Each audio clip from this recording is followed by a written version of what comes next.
when I was 16, I came down to Vancouver for the expo, and I was born in the Southern Interior and never had been to the big city. And I will never ever forget being down in Granville Market and seeing the first kiss between two women, and they were the hottest, blondest, beautifulest women, and they kissed each other, and it was the most perplexing and wonderful moment of my life.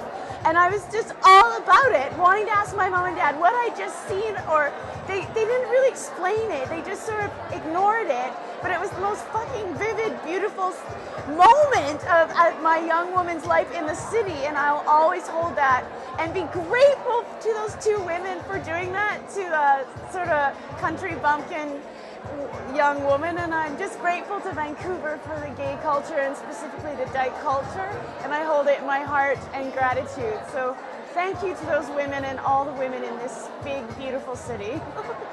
Thanks.